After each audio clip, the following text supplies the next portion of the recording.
Hello everyone, কেমন আছো তোমরা? আজকে তোমরা অনেকেই আমার থেকে জিজ্ঞাসা করেছো যে ডব্লিউবিসিএস এর এই যে লাস্ট অবজেক্টিভ প্যাটার্নের পরীক্ষাটা হবে, যেটা 2024 সালের ডব্লিউবিসিএস পরীক্ষা অ্যাজ পার দ্য নোটিফিকেশন, যেটা 2025 সালে অনুষ্ঠিত হতে চলেছে। তো সেই পরীক্ষায় আমাদের কিভাবে অ্যাটেম্প্ট নেওয়া উচিত, এবং যাতে আমরা এটাই আমাদের লাস্ট যদি আমরা অ্যাটেম্প্ট ভেবে নিই, তাহলে আমরা কিভাবে আমাদের প্রিলিমিনারি এক্সামিনেশনস অর্থাৎ ডব্লিউবিসিএস প্রিলিমসের প্রিপারেশন নেব, what should be the ideal safe score, যেটা করলে মোটামুটি আমরা শিওর শট থাকবো যে আমরা প্রিলিমিনারি ক্লিয়ার করছি। এবং আমরা অনেকেই অনেক বই পত্র নিয়ে পড়াশোনা করি, but what should be the must follow book list, যে বইগুলো না থাকলে তোমাদের প্রিপারেশনটা হয়তো করা একটু ডিফিকাল্ট হয়ে যাবে। আজকের ভিডিওতে একটা শর্টলি আমি ডিসকাস করব যে মেইনলি আমাদের কতটা টার্গেট স্কোর হওয়া উচিত এবং এর ফলে আমাদের বুক লিস্ট কি কি ফলো করা উচিত। আমি হৈমন্তিকা দাস আজকের এই ভিডিওটা তোমাদের জন্য উপস্থাপন করছি, এবং বর্তমানে আমি ডেপুটি ম্যাজিস্ট্রেট, ডেপুটি কালেক্টর এই পদে কর্মরত রয়েছি। তো শুরু করা যাক। দেখো, প্রথমেই আমরা যদি আইডিয়াল আমাদের মার্কস কত হওয়া উচিত এটা ভাবি, তাহলে অবশ্যই আমরা প্রস্তুতি তো নেবই, তার পাশাপাশি আমাদের ডব্লিউবিসিএস বা ওয়েস্ট বেঙ্গল সিভিল সার্ভিস এক্সামিনেশনের বিগত যে বেশ কিছু 5টা বছরের আমাদের প্রিলিমিনারির মার্কস দেখতে হবে। এবং যেহেতু বিভিন্ন ক্ষেত্রে আমাদের মার্কস বা কাট অফ ভ্যারি করে, জেনারেল, আদার backward class, SC, ST etcetera, আমি এখানে জেনারেল ক্যাটাগরি যে কাট অফটা হয় সেটার একটা ডিসকাশন তোমাদের সাথে দেখাবো। দেন আমার মনে হয় একটা আইডিয়াল সিচুয়েশনকে অ্যাজিউম করে বা বেস করে আমাদের প্রিপারেশন নেওয়া উচিত। চলে যাচ্ছে দেখো একদম 2019 সাল, 2019। তো সেই বছর আমাদের কাট অফের যে রেঞ্জটা ছিল, দেখো 110-এর নিচে অ্যারাউন্ড 105 এই রেঞ্জে আমাদের জেনারেল ক্যাটাগরি কাট অফ ছিল। আমি ম্যাক্সিমাম যে রেঞ্জটা সেটাই ধরে চলছি, that is Y I have taken the general category cut off. Next 2020, যে বছর এর ডব্লিউবিসিএস দিয়ে আজকে আমি ডব্লিউবিসিএস অফিসার। তো সেই 2020 সালে দেখো কাট অফটা চিরাচরিত রীতি থেকে অনেকটাই জাম্প করে 127। এবং আমি এই জায়গাটা কেন বলতে চাইছি, দেখো আমি যখন প্রিপারেশন শুরু করেছিলাম তখন আমি বিগত বছর অর্থাৎ 2017, 18, ইভেন 19 এই নাম্বারটা বা এই স্ট্যান্ডার্ডটাকে টার্গেট করে আমি ভেবেছিলাম যে ম্যাক্সিমাম 100, তখনকার দিনে তখন বা সেই সময় ম্যাক্সিমাম 110 এই জায়গাটা, বা ম্যাক্সিমাম 115 পর্যন্ত কাট অফ যেতে পারে। But significantly but absurdly the cut off jumped into the marks as high as 127। একদম এই সময় এটা বলা হয়েছিল একদম রিয়ারেস্ট, ঠিক আছে। তো এরপর দেখো 2021 সালে আবারও পরীক্ষা দিয়েছিলাম, সেই বছর কিন্তু কাট অফ আবার কমে গেছিল, কিন্তু 120-র ওপর থাকা মানে it's very very high, 121.67। On the contrary 2022 এই সময় আমি আবার পরীক্ষা দিয়েছিলাম, 2022 সালে আমি প্রিলিমিনারি দিয়েছিলাম, এবং এই 2022 সালে প্রিলিমিনারি আমার লাস্ট প্রিলিমিনারি দেয়া। তারপর যেহেতু আমি চাকরি পেয়ে গিয়েছিলাম, আমি ডাব্লিউবিসিএস এর পরীক্ষায় আর বসিনি বা অ্যাপিয়ার করিনি। ফর আমি নিজেকে জাস্ট বলছি না, মানে হাই জাহির করছি না, কিন্তু আমি এই 2022 সালে এই সময় আমি অলমোস্ট দেখো 2019 থেকে আমি পড়া শুরু করি এবং 2022-এ যখন আসি, এই 2022-এর পরীক্ষাটায় আমি প্রায় 150+, আমার এক্স্যাক্ট নাম্বার মনে পড়ছে না, আমি কিন্তু এই স্কোরটা করতে সক্ষম হয়েছিলাম।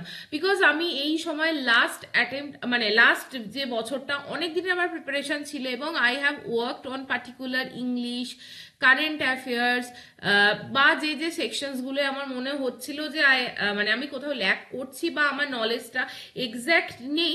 তো সেই জায়গাটায় দাঁড়িয়ে 2022 সালের পরীক্ষা আমার প্রিলিমিনারির মধ্যে সব থেকে ভালো হয়েছিল। কিন্তু তুমি দেখো আমি 150 পেয়েছিলাম, but the cut off was 130। Can you imagine this cut off? এতটা বেশি কাট অফ কিন্তু সেই বছরে হয়েছিল। The next thing is that, আমি যে জায়গাটা বলছি 2023 সালে সিগনিফিকেন্টলি ভাবো, আগের বছরের কাট অফ ছিল 130, তার পরের বছরের কাট অফ চলে আসছে 101। মানে যেটা আবার বলা যেতে পারে প্রায় 30 মার্কসের drastical drop in the cut off. তো এই যে বেসিক জায়গাটা, এখান থেকে আমরা একটাই বুঝতে পারি যে ডাব্লিউবিসিএস ইজ হাইলি আনপ্রেডিক্টেবল। কোনো বছর কোয়েশ্চেন্স যদি কঠিন আসে সেই হিসাবে কাট অফ ডিসাইড হবে, এবং কোনো বছর যদি কোয়েশ্চেন বা কম্পিটিটিভনেস বা নাম্বার অফ ভ্যাকেন্সি বা কতজনকে মেন্সে ডাকা হচ্ছে সেটার উপর ডিপেন্ড করছে এন্টায়ার থিং। তো সেই জায়গা থেকে দাঁড়িয়ে কাট অফ ইয়ার আফটার ইয়ার এক্সেসিভলি ভ্যারিয়েবল। তো ইন মাই ওপিনিয়ন, তোমরা যদি বিলিভ করো, আমার মনে হয় আইডিয়াল সেফ স্কোর 120 থেকে 130। আমরা এই মার্কসটাও ধরে চলতে পারি না যে 101, মানে পরের বছর 2024-এর লাস্ট যেই অবজেক্টিভ প্যাটার্ন পরীক্ষা হবে সেখানে 110-এর মধ্যে আমাদের কাট অফ থাকবে, বা আমরা 2022-এর এই পরীক্ষাটাকেও ধরে রাখতে পারি না যে আমাদের 130 মানে আমাদের 140-এর ওপর কাট অফ চলে যাবে। সো আমি যদি বেসিক একটা সিঙ্ক্রোনাইজড প্যাটার্ন ধরি, তো এই 130 থেকে এবং নিয়ে লোয়ার লেভেল 120 এই মার্জিনে থাকা উচিত। কিন্তু অলওয়েজ কাট অফ নিয়ে প্রতিদিন অ্যানালিসিস করলে আমাদের প্রিপারেশন হ্যাম্পার হয়, এটা তোমরা অবশ্যই মানবে। তো এই জায়গা থেকে দাঁড়িয়ে আমার মনে হয় মোটামুটি সিলেবাসের ওপর ফোকাস করা উচিত, আর আমাদেরকে কাট অফের মার্জিনটা এক্ষুনি না ভেবে সেটা পরীক্ষার 1 মান্থ আগে আমরা যখন মক টেস্ট সিভিয়ারলি প্র্যাকটিস করব সেই সময় আমাদের কত মার্কস আসছে, কোন রেঞ্জে আমাদের পরীক্ষার যে রেজাল্ট বেরোচ্ছে সেটাকে নিয়ে তখন সিরিয়াসলি ভাবা উচিত। কিন্তু এখন যেহেতু ইনিশিয়াল, দেখো আমি বলে দিচ্ছি, এখন already February, March, April, May, June and July, এখন অনেকটা সময় আছে আগস্ট। আমি সেপ্টেম্বর মাসটাকে সেট অ্যাসাইড করলাম। এখানে আমরা আর আমাদের প্রস্তুতিকে বুস্ট করা বা এনহ্যান্স করার জায়গা থাকে না। What we can do is just revise and we can give multiple mock test, full mock test তখন আমরা দেব।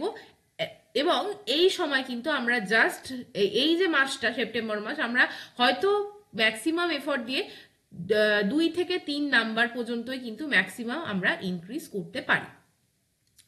এরপর আমাদের যে একটা এই সময়ে আমাদের কি করা উচিত, দেখো ম্যাডাম হিসেবে বা তোমাদের যদি আমি জেনুইনলি গাইড করতে, মানে মনে হয় তোমরা আমাদের থেকে গাইডেন্স নেবে আমার থেকে, তো সেই জায়গায় আমার মনে হয় জেনুইনলি এই কটা মাস ফেব্রুয়ারি, মার্চ, এপ্রিল এইভাবে তোমাদের ভাগ করে নেওয়া উচিত। February, March, April, May, June, July, this is the another month, and August. তো দেখো আমি যদি একটা চার্ট তোমাদের করে দিই কিভাবে আমরা এগোবো, 1 মিনিট। ফার্স্ট দেখো ফেব্রুয়ারি, মার্চ, এপ্রিল, এটা আমাদের কি তৈরি করবে, এটা আমাদের বেসিক স্টাডি ফর নলেজ।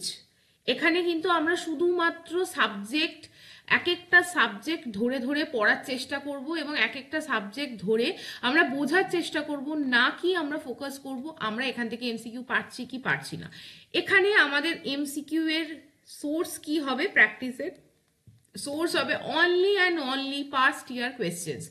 শুধুমাত্র আমরা পাস্ট ইয়ার কোয়েশ্চেন্স কি, তার মধ্যে কি থাকবে তোমরা এটা লিখে রাখতে পারো, প্রিলিমিনারি থাকবে এবং ডব্লিউবিসিএস মেন্স এবং ডব্লিউবিপিএসসির তোমরা একটা জেনারেল বুক লিস্ট যদি ফলো, মানে বই বা পাস্ট ইয়ারে কম্পাইলেশন ফলো করো, ক্লার্কশিপ এবং মিসলেনিয়াস, পুলিশের পাস্ট ইয়ার কোয়েশ্চেন্স দেখতে পারো। অর্থাৎ আমি বলছি আমরা যদি ডব্লিউবিসিএস কে টার্গেট করি, আমরা ডব্লিউবিসিএস এর নিচে যতগুলো পরীক্ষা আছে সেই পরীক্ষার পাস্ট ইয়ার কোয়েশ্চেন্স দেখব। এবং পাস্ট ইয়ার কোয়েশ্চেন্স আমি বলবো তোমরা যদি প্রিপারেশন খুব ভালোভাবে নিতে চাও, বিভিন্ন যে স্টেট পিসিএস এর যে পরীক্ষাগুলো হয়, পাবলিক সার্ভিস কমিশন, সেখানে পিএসসি যে পরীক্ষাগুলো হয়, যেরকম উত্তরপ্রদেশ দেখতে পারো, বিহার পাবলিক সার্ভিস কমিশনস এর এমসিকিউ যদি কোয়েশ্চেন্স থাকে, you can refer to this.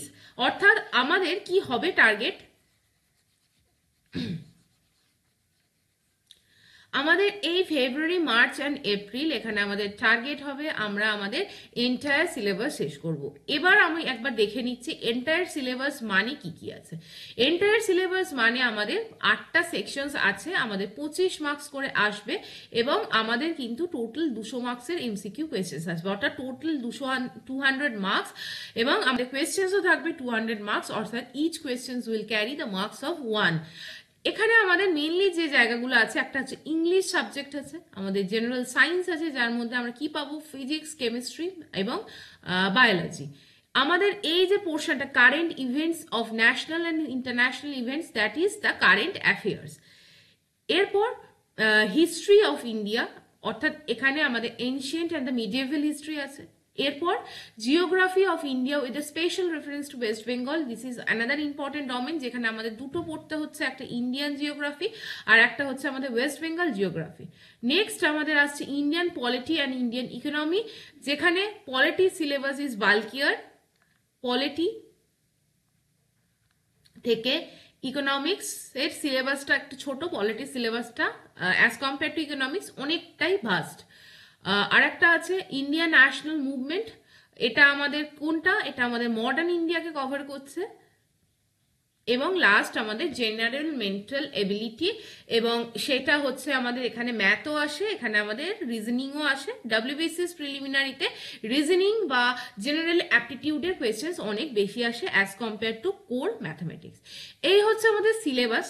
তো একটা জায়গা আমি জাস্ট বলে দিচ্ছি তোমাদেরকে, মাই সাজেশনস তোমরা যদি ধরো, এই সময় আমাদের কি কি মোস্টলি কিভাবে আমাদের প্রিলিমিনারির ফোকাস বা প্রিপারেশন নেওয়া উচিত। প্রথমত, focus on the English grammar, one word and the idiom phrase. দেখো, ডাব্লিউবিসিএস এ একটা জায়গায় মার্কস 100 পর্যন্ত বা 90 পর্যন্ত আমরা জেনারেল স্টাডিজ পড়ে কভার করে নিতে পারি, যেরকম হিস্ট্রি, জিওগ্রাফি, পলিটি। ইকোনমিক্সটা আমি যদি বাদও দিই, ঠিক আছে, তারপরের যে মার্কসটা, অর্থাৎ তোমার 120 পর্যন্ত মার্কস কোথায় যাবে, যখন তোমার কিন্তু বাকি যে সিলেবাসটা আছে ডাব্লিউবিসিএস এর, যেরকম ইংলিশ, এই পোর্শনগুলোই তোমার যদি মিনিমাম একটা দক্ষতা থাকে। আমার মনে হয় 25টা যদি ডাব্লিউবিসিএস এর কোয়েশ্চেন্স থাকে, you should at least attempt or get 12 to 13 marks. এই জায়গাটায় দেখো, সেটা আমাদের কি করতে হবে, এখন থেকে আমাদের ইংলিশে দুর্বলতা থাকতে পারে, আমরা ইংলিশ কম বুঝতে পারি, কিন্তু ইংলিশ গ্রামারে যে বেসিক, তোমরা যদি মানে 6-7-এরও গ্রামার বই এখনো কারোর বাড়িতে থাকে, রিড ইট। এখন তোমাদের ভাবতে হবে না যে ইংলিশ থেকে এই বইটা পড়ে আমি কোন কোয়েশ্চেন্স পাবো। প্রথমেই আমরা অনেক সময় এসপি বক্সি বা অন্যান্য পিকে দে সরকারের মতো বাল্কি গ্রামার বুক নিয়ে স্টার্ট করি, এবং সেটা আমাদের কিন্তু গ্র্যাস করতে অসুবিধা হয়। We can't understand what is actually written in this book, that makes the situation more complicated. তো ইংলিশ গ্রামারের ওপর আমাদের ফোকাস করতে হবে, এবং যে আমাদের যে ভোকাবের পার্টটা বা ভোকাবুলারি পার্ট থেকে কোয়েশ্চেন্স আসে, আমি বলবো যে ফার্স্ট দিকে টার্গেট করো ওয়ান ওয়ার্ড, ইডিয়াম, ফ্রেজেস, এইগুলো, কারণ এগুলো থেকে কিন্তু খুব বেশি বোঝার দরকার নেই। একটু নিউমেনিক্স বা একটু ট্রিক্স ইউজ করে তোমাদের মতো করে টার্গেট নাও অ্যাটলিস্ট 1500 করে ইচ, মানে idiom 1500 and one word substitution 1500, এইভাবে পড়ে তোমরা এই জায়গাটায় একটা স্ট্রং ব্যাকবোন তৈরি করবে। Coming to the next point, অনেকের এই জায়গাটাতে দুর্বলতা থাকে, ইংলিশ এবং ম্যাথ মোস্ট প্রবাবলি 90% অর 90% বলবো না, 60% স্টুডেন্টদের হচ্ছে একটা উইকেস্ট জোন থাকে। এই দুটোকে কিন্তু কনকার করার রেসপন্সিবিলিটি তোমাদেরই। তো ইংলিশের পর focus on the reasoning, basic math, যেরকম তোমরা শুরু করো percentage, mixture, profit and loss, time and distance and the ratio. এই জায়গাগুলোয় যেমন যদি তোমরা মোটামুটি জেনারেল অঙ্কগুলো করতে পারো, দেন আস্তে আস্তে একটু বড় 3-4 লাইনের একটা অঙ্ক করলে, রিজনিং এর ইম্পর্টেন্ট যে চ্যাপ্টার্সগুলো সেগুলোকে সলভ করলে, that will actually increase your or boost your confidence. এরপর কারেন্ট অ্যাফেয়ার্স কি করে করব। দেখো, অনেকে এখন আমায় জিজ্ঞেস করছো, আমরা অনেক 2024 থেকে পড়ছি, 2025 সালে সেপ্টেম্বর মাস নাগাদ পরীক্ষা হবে, বা সামনে হয়তো আমাদের ডেসক্রিপটিভ কোনো পেপার আছে লাইক মিসলেনিয়াস, এই ধরনের পরীক্ষার, আমরা কারেন্ট অ্যাফেয়ার্স কি করে পড়বো। আমার মনে হয় যে current affairs for the objective pattern পরীক্ষা মান্থলি কারেন্ট অ্যাফেয়ার্স পড়ে নেওয়াই ভালো। তাতে ধরো, আমি ফর এক্সাম্পল আমি বলছি, কারেন্ট অ্যাফেয়ার্সের জন্য মান্থলি এনি ম্যাগাজিন তোমরা যদি ফলো করো, ম্যাগাজিন কেন,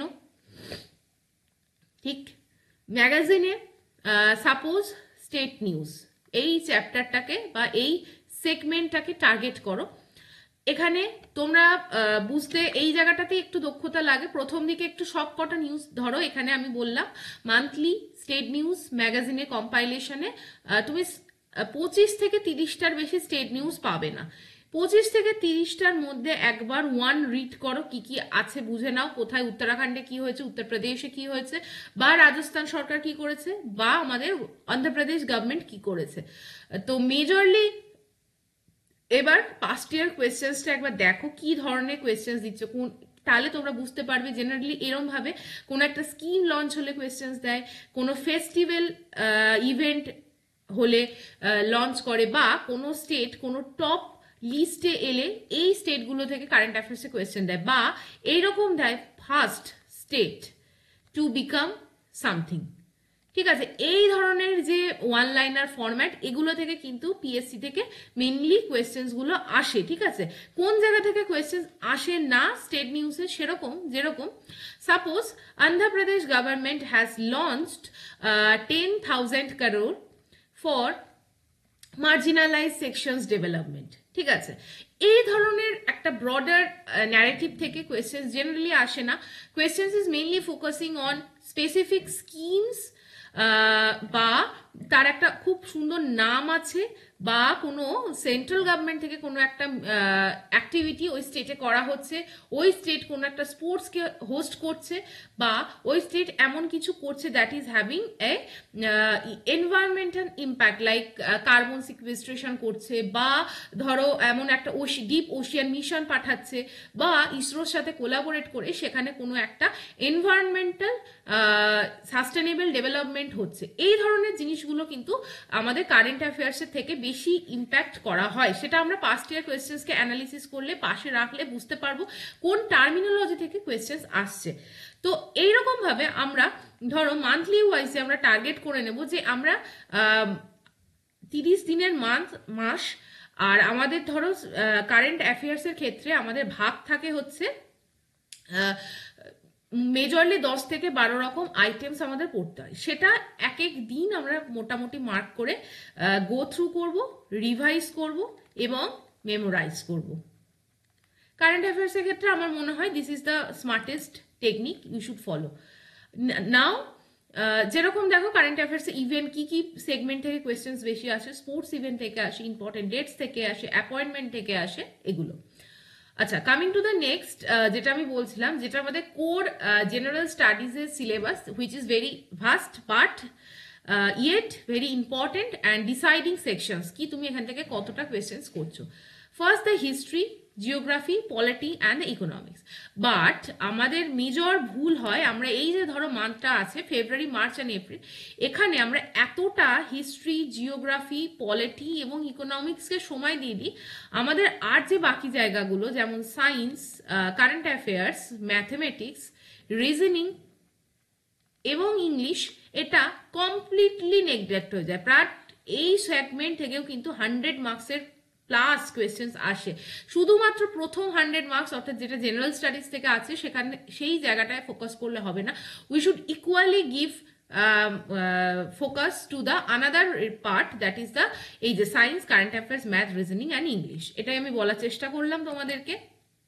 আর একটা কি, তোমরা জেনারেল সায়েন্সটাকে এক্সট্রিমলি ভাস্ট, তোমরা দুটো কোর ডোমেন চুজ করো, যে আমরা কেমিস্ট্রি থেকে যে কোয়েশ্চেন্সগুলো আসছে সেটাকে আমি মোর কমফর্টেবলি সাপোজ আমি অ্যান্সার করতে পারছি, তাহলে কেমিস্ট্রির যে নমেনক্লেচারগুলো আছে, বিভিন্ন কেমিক্যাল কম্পাউন্ডসের নেম আছে, বা বেসিক ছোট ছোট যে চ্যাপ্টারগুলো আছে সেগুলোকে কমপ্লিট করলাম। আফটার দ্যাট আমার মনে হচ্ছে ফিজিক্সের কিছু চ্যাপ্টার থেকে কোয়েশ্চেন্স রিপিটেডলি আছে এবং আমি সেটা পড়ে বুঝতে পারছি, দেন ফিজিক্স করলাম। আফটার দ্যাট সাপোজ আমার কাছে বায়োলজির বিভিন্ন সেল স্ট্রাকচার বা যে অন্যান্য biological phenomena of the human body আমার বুঝতে খুব অসুবিধা হচ্ছে, সেটাকে আমি লাস্ট মান্থগুলোতে মানে সেকেন্ড হাফে আমি কিন্তু কভার করব, মানে এই যে মে, জুন, জুলাইয়ের মধ্যে। তো অ্যাকচুয়ালি আমাদের টার্গেট হওয়া উচিত প্রথম এই যে 3 মাস, এখন আমাদের সময় আছে, ফেব্রুয়ারি মাসেরও এখন সবে শুরুর দিক, আমি বলবো ফার্স্ট হাফও আমাদের পেরোয়নি। তো এই ফেব্রুয়ারি, মার্চ, এপ্রিল এই সময় আমরা যে জায়গাগুলো থেকে ইজি সেই সিলেবাসটাকে কমপ্লিট করব। May, June, July rest of the syllabus আমরা কমপ্লিট করব এবং আগস্ট মাসে কিন্তু আমরা মোটামুটি হলিস্টিক পুরো জায়গাটাকে কভার আপ করার চেষ্টা করব। এবং আমরা চাইবো 90% পর্যন্ত আমাদের সিলেবাস কভার হোক। 10% সিলেবাসকে নিয়ে আমরা গুরুত্ব দেব না এবং আমরা জাম্প করে দেবো সেপ্টেম্বর মাসে, যেখানে আমরা কিন্তু পুরোপুরি মক প্র্যাকটিস করব। This should be the strategy as per my opinion. আর লাস্ট আমি বলবো যে পরীক্ষার আগে পাস্ট ইয়ার কোয়েশ্চেন্স, প্রিলিমস এবং মেন্স আমাদের অ্যাটলিস্ট 10 টাইমস রিভিশন করা উচিত, শুধুমাত্র লাস্টের মান্থগুলোতে, মানে লাস্ট 2-3 মাসে 10 টাইমস আমার মনে হয় পাস্ট ইয়ার কোয়েশ্চেন্স রিভিশন করা উচিত, যার কারণ পাস্ট ইয়ার কোয়েশ্চেন্স থেকে ডিরেক্টলি এবং ইনডিরেক্টলি অনেক কোয়েশ্চেন্স আসে। আর একটা give at least 10 mock test with the proper OMR sheet, পুরো ওএমআর ফিল করে আমাদের ডিরেক্টলি মক টেস্টে জাম্প করা উচিত। এবার লাস্ট সেগমেন্ট, যেখানে আমি জাস্ট কয়েকটা জায়গা বলে দিচ্ছি, এই জায়গাটা খুব ডিফার করতে পারে। আমি হিস্ট্রির জন্য বলবো, যারা বেঙ্গলি মিডিয়াম আছো স্বচ্ছন্দ বোধ করো, জীবন মুখোপাধ্যায়ের বই পড়ো, ভালো লাগবে। সঙ্গে আমার মনে হয় লুসেন্ট জিকের বই এবং তরুণ গোয়েলের জিকের বই থেকে এটাকে তোমরা সাপ্লিমেন্ট করতে পারো। যাদের ক্ষেত্রে English is the comfortable language, আমি বলবো লুসেন্ট জিকে এবং তরুণ গোয়েলের জিকের হিস্ট্রি পোর্শন আগে কভার করো। তোমরা WBCS এ যদি 50টা কোয়েশ্চেন্স থাকে, ভালোভাবে যদি কভার করো 35 কোয়েশ্চেন্স তরুণ গোয়েল এবং লুসেন্টের জিকে থেকে কমন পাবে। নেক্সট জিওগ্রাফি, আমি বলবো পেরিয়ার পাবলিকেশনসের বই ফলো করো for the Indian geography and যে কোনো ওয়েস্ট বেঙ্গল জিওগ্রাফির আমিও ভাবছি একটা ডেডিকেটেড তোমাদের সিরিজ বানিয়ে দেবো। ওয়েস্ট বেঙ্গল জিওগ্রাফির জন্য ওই আরিহান্ত পাবলিকেশনের নো ইয়োর স্টেট, এই বইটাও তোমরা পড়ে নিতে পারো। নেক্সট পলিটি, আমি বলবো একটু বুঝতে অসুবিধা হবে, যদি বুঝতে খুব অসুবিধা হয় তরুণ গোয়েল বা লুসেন্টের পলিটিটা একবার রিড করে নাও, বাট আমি আবার বলছি এম লক্ষ্মীকান্ত বইটার কোনো অল্টারনেটিভ হয় না, এই বইটা পড়তে হবে। ইকোনমিক্সের জন্য তুজাম্মেল হোসেনের একটা বই পাওয়া যায়, অনেকে ওটা পড়েছে, আমি পার্টিকুলারলি কোনোদিন পড়িনি না। আমি রামেশ সিংয়েরও বই পড়েছি, কারণ আমার খুব একটা এই বইটা পড়ে বা আমার মনে হয়েছিল this is not exam oriented as per the WBCS requirement. আমি বলবো এই তরুণ গোয়েল বা লুসেন্ট বা অন্য কোনো যদি GS ম্যানুয়াল থাকে সেখান থেকে আগে একবার রিড করো, then you can supplement this with the Ramesh Singh. এরপর আমি চলে আসছি ইংলিশের জন্য পাস্ট ইয়ার কোয়েশ্চেন্স একদম সিম্পলি করো, প্লাস অ্যালং উইথ দিস যে কোনো গ্রামার বই, একদম যারা বেসিক লেভেল উইক আছে তারা তোমাদের 6, 7, 8 পর্যন্ত আপ টু 8 ক্লাস যে গ্রামার বই বাড়িতে আছে, সেই গ্রামার বইটা বাংলায় লেখা আছে, এরকমও যদি বই থাকে সেই বইটাকে ভালো করে ফলো করো। এবং নেক্সট যদি একটু তোমরা অ্যাডভান্স লেভেলে থাকো, তোমাদের মনে হয় যে তোমরা একদম as per the requirement of the competitive examination পড়তে চাইছো, আই উইল সাজেস্ট দুটো বই কিনতে পারো, পিকে দে সরকারের বইও ভালো আছে, অথবা যাদের কাছে হচ্ছে আমাদের SP বক্সি আছে সেই বইটাও ইজ ভেরি গুড, পড়ে নিতে পারো। নাও নেক্সট আমি ইরেজ করছি কারেন্ট অ্যাফেয়ার্স। আমি অলরেডি বললাম কারেন্ট অ্যাফেয়ার্স মান্থলি ম্যাগাজিন কিনবে এবং এক একটা ডোমেইন ধরে সেটাকে কভার আপ করে নেবে। আচ্ছা, এরপর সায়েন্স, যারা আর্টস ব্যাকগ্রাউন্ড, সায়েন্সে দুর্বল, তারা একদম তোমাদের যে টেক্সট বুকগুলো ছিল, যদি বাড়িতে বই অবশ্যই থাকবে, জেনারেলি বই কেউ রিমুভ করে না বা কাউকে দিয়ে দেয় না, সেই 9, 10 ধরো অনেক সময় সাঁতরা পাবলিকেশনসের বই থাকে, সেই বইগুলো একবার রিড করো। তো আদারওয়াইজ যাদের সেই লেভেলটা নয় তারা একদম GS যে ম্যানুয়াল বুকগুলো হয় সেখান থেকে সায়েন্সকে কভার আপ করো। মানে সেটা যদি এবার তোমাদের GS ম্যানুয়াল তরুণ গোয়েল থাকে সেটাও ভালো, লুসেন্ট থাকে সেটাও ভালো, বা অন্য কোনো যদি তোমাদের বই থাকে সেখান থেকেও কভার আপ করে নিতে পারো। বাট সায়েন্সের জন্য কোনো হার্ডকোর বড় সায়েন্সের বুক পড়ার দরকার নেই। নেক্সট সায়েন্সের পর আমি কোনটায় আসছি, সায়েন্সের পর আমি চলে আসবো ম্যাথ রিজনিং। ম্যাথের জন্য আমি বলবো SSCর পাস্ট ইয়ার কোয়েশ্চেন্স সাবজেক্ট ধরে প্রিলিমিনারি যে কোয়েশ্চেন্সগুলো আসে সেই কোয়েশ্চেন্সগুলো করো, অ্যারিথমেটিক পোর্শনটাকে কভার আপ করো এবং নাম্বার সিস্টেম চ্যাপ্টারটাকে পড়বে, নাম্বার সিস্টেম। অ্যাডভান্স ম্যাথ এখন করার দরকার নেই। নেক্সট রিজনিংয়ের জন্য প্র্যাকটিস ইজ দ্য কি to achieve good marks. SSC practice set কিনে নাও এবং WBCS পাস্ট ইয়ার কোয়েশ্চেন্স পড়ে নাও। তো আমার মনে হয় এইটুখানি করলে যদি ভালো করে করো, অনেকটা সময় আছে, তোমাদের প্রিপারেশনসটা ভালো হবে। আমি আর কিছু কি মিস করলাম না? আমি মোস্ট প্রবাবলি আমি সবটা কভার আপ করে দিয়েছি। তো উইথ দিস, থ্যাংক ইউ। আমার এই চ্যানেলটা সাবস্ক্রাইব করো। তোমরা ভালোভাবে প্রিপারেশন নিও। ভবিষ্যতে আর কোনো বিষয়ে বা আর কোন কোন বিষয়ে তোমাদের গাইডেন্স লাগবে সেই রকম টপিক আমাকে লিখে জানিও, তাহলে আমিও বুঝতে পারবো এবং সেই বিষয়ে আমি অবশ্যই ভিডিও তৈরি করব। আজকের মতো এইটুখানি। ভালো থেকো, সুস্থ থেকো এবং নিজেদের পড়াশোনাকে উইথ 100% ফোকাস কন্টিনিউ করো। Thank you for